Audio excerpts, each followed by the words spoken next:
Ivan's early reign was marked by ambition and reform. At just 16, he ascended to the throne, and the country watched a young ruler full of promise. He wasn't content to simply inherit power. He wanted to transform it. He introduced a new legal code, one that applied to nobles and commoners alike, an unprecedented move in Russian history. Towns were granted local self-government, and Ivan personally oversaw court cases, ensuring justice was not only done, but seen to be done. Peasants traveled long distances just to present their grievances, confident that the young Tsar would listen. Military campaigns became another avenue for Ivan to demonstrate his brilliance.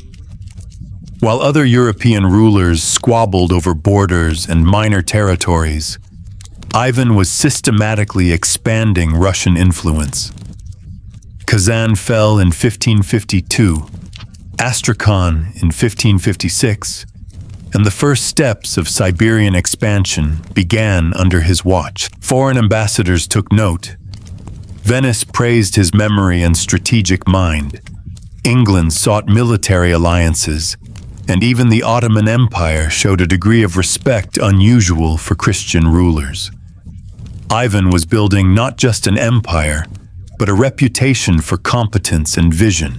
Yet even in these early years, there were glimpses of the darker tendencies that would later define him. His memory, so praised by diplomats, also meant he never forgot a slight, no matter how small.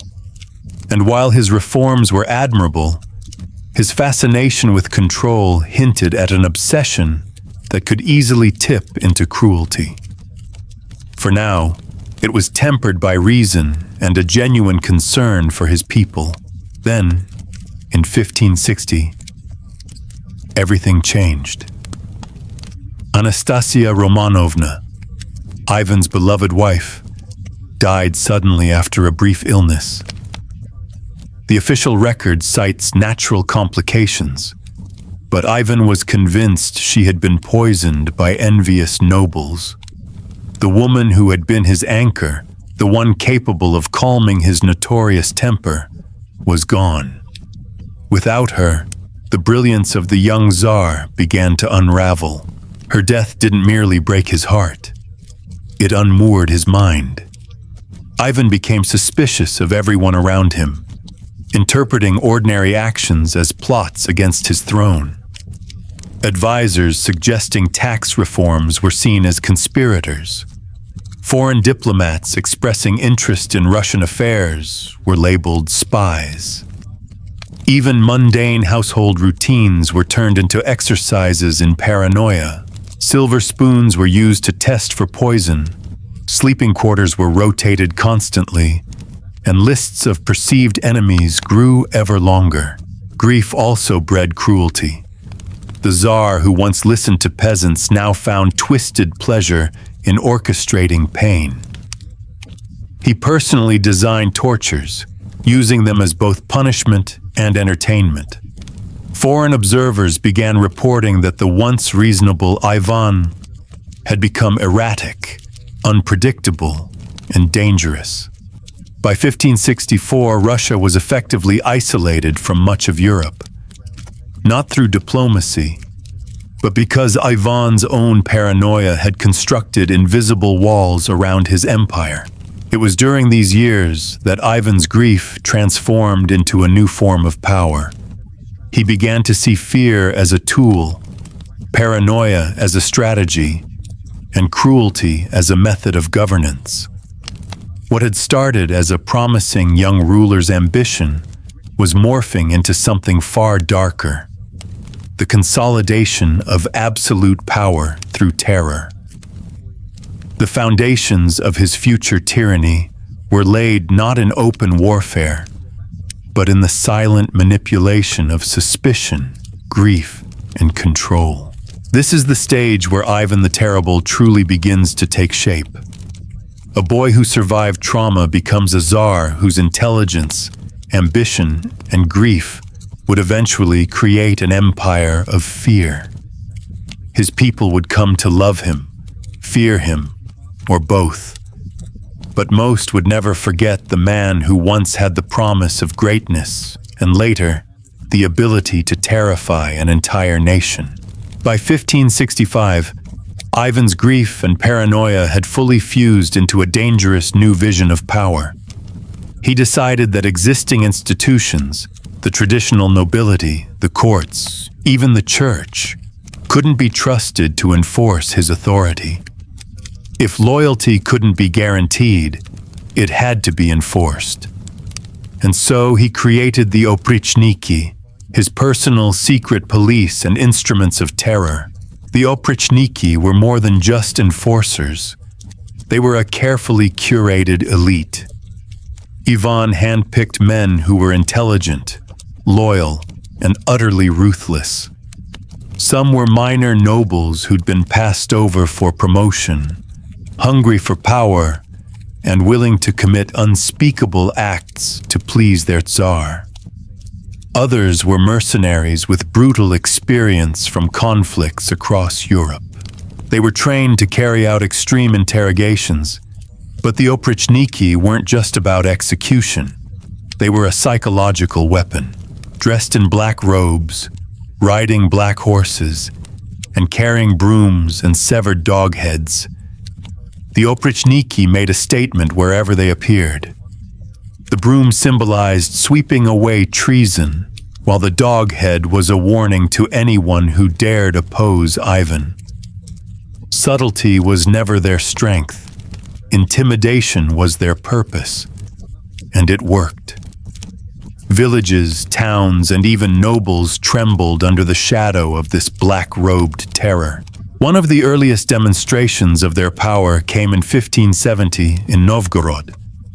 Ivan believed the city was plotting to defect to Lithuania.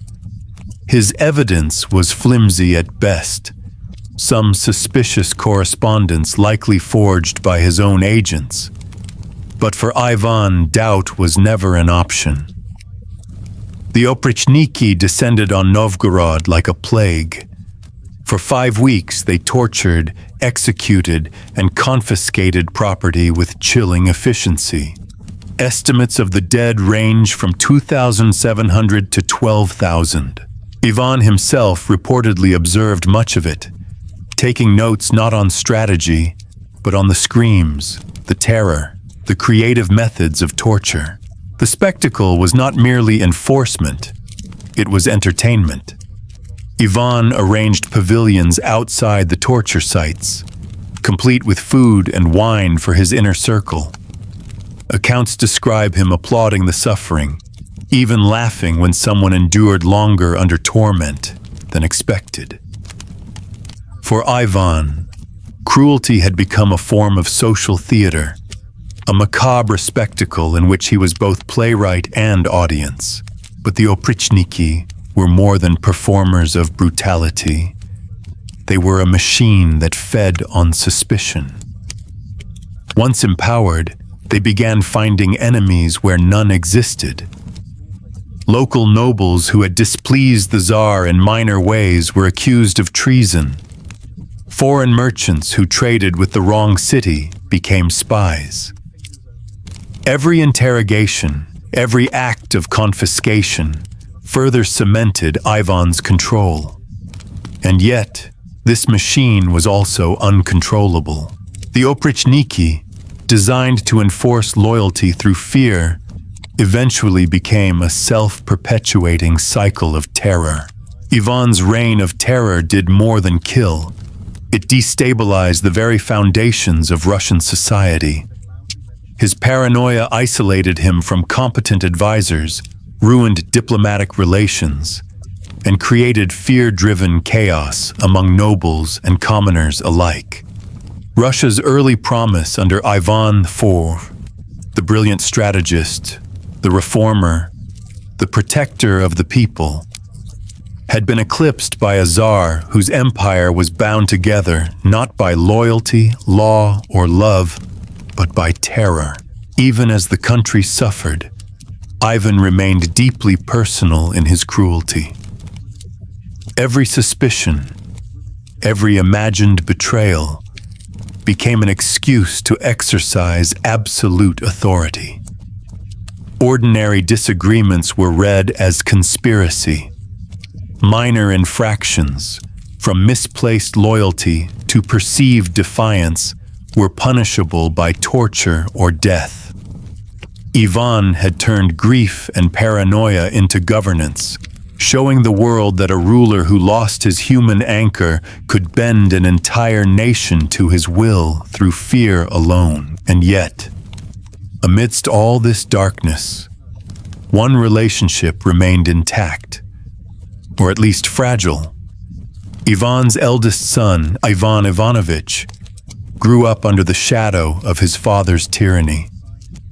The crown prince embodied intelligence, compassion, and concern for Russia's future, effectively becoming a living reminder of the man Ivan once was.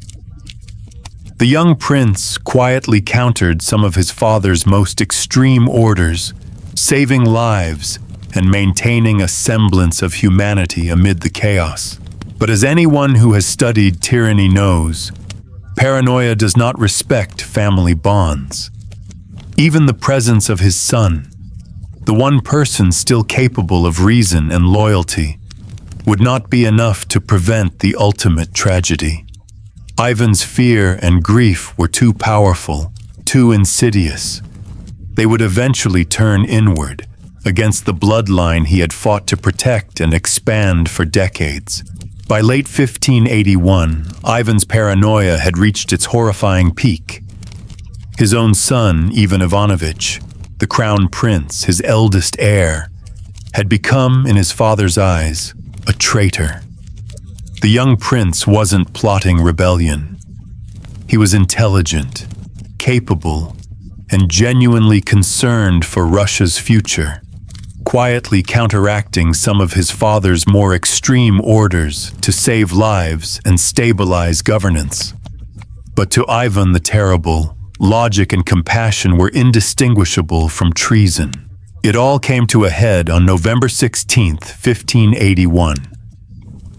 The argument began over something seemingly trivial: the crown prince's pregnant wife, who Ivan claimed was dressed inappropriately. In the Tsar's increasingly unhinged worldview, showing an ankle while 6 months pregnant was scandalous, evidence of defiance and proof of conspiracy. As the discussion escalated, tempers flared. The prince defended his wife passionately, demonstrating love and reason, qualities Ivan had long abandoned. In a moment that would forever mark history, the Tsar reached for his iron-tipped staff, a symbol of his absolute authority, the same staff he had used for intimidation and violence countless times before. But this time, the consequences were personal. One swing, and the staff struck his son directly on the temple. Ivan Ivanovich collapsed, blood pooling on the marble floor, convulsing as the room froze in silent horror. In the aftermath, Ivan the Terrible transformed from paranoid tyrant back into a father. But it was too late. Cradling his dying son's head, he screamed, "I've killed my son! I've killed my son!" Desperate attempts to stop the bleeding with his bare hands were futile. Years of practiced violence could not undo this singular act. The prince never regained consciousness and died 3 days later. With him died not just the heir to the throne, but the last fragment of Ivan's humanity, the final hope for competent leadership, and the continuity of the Rurik dynasty that had ruled Russia for over 700 years. The aftermath was catastrophic. Ivan lived another 7 years, but his life was hollow, consumed by grief and regret. The man who had once expanded Russia into a superpower now wandered a kingdom destabilized by fear, cruelty, and paranoia. Without a competent heir, Russia plunged into the time of troubles, a period marked by civil war, foreign invasions, and political collapse. The Rurik dynasty, which had survived centuries of intrigue, rebellion, and war, ended not by external forces, but by the rage and fear of a father destroying his own bloodline. Even in his final days, Ivan's obsession with control lingered. Reports suggest he spent his last moments playing chess with a courtier who likely feared winning, uttering only words about his son. Alone, broken, and haunted by the consequences of his actions, Ivan's death in 1584 symbolized the ultimate cost of unchecked power and unbridled grief. What makes Ivan the Terrible's story particularly chilling is not just the cruelty, the murders, or the terror he inflicted. It's how personal pain can metastasize into systemic destruction. He began as a promising ruler, intelligent, reform-minded, and genuinely concerned with justice. But grief stripped him of empathy. Paranoia replaced reason, and cruelty became a tool of governance. Every policy, every execution, every act of violence was amplified by personal loss and obsession. His reign serves as a stark reminder of the fragility of humanity under absolute power. One man's unchecked emotions were enough to destabilize an entire empire, destroy a royal lineage, and create decades of chaos that would reverberate long after his death. History remembers him as the Terrible, but perhaps the more haunting truth is how grief can turn genius into monstrosity and love into destruction. Ivan's story also highlights the limitations of power when morality is abandoned. No amount of military genius, legal reform, or administrative skill can withstand the corrosive effects of paranoia and personal obsession. Even the strongest dynasties can crumble, not under siege or rebellion, but under the weight of one person's unresolved grief and fear. So when you think about history's most infamous rulers, remember, the terror they inspire is often the shadow of very human emotions. Grief, fear, and obsession, taken to lethal extremes. Ivan IV didn't just terrorize Russia, he engineered his own downfall and reshaped the trajectory of a nation, leaving behind lessons that resonate far beyond his 16th century court. For more stories about history's most shocking royal scandals, the rise and fall of empires, and the dark human impulses that shaped them, hit that subscribe button and ring the notification bell. Because if you think Ivan the Terrible was extreme, wait until you see the other crowns stained with blood throughout history.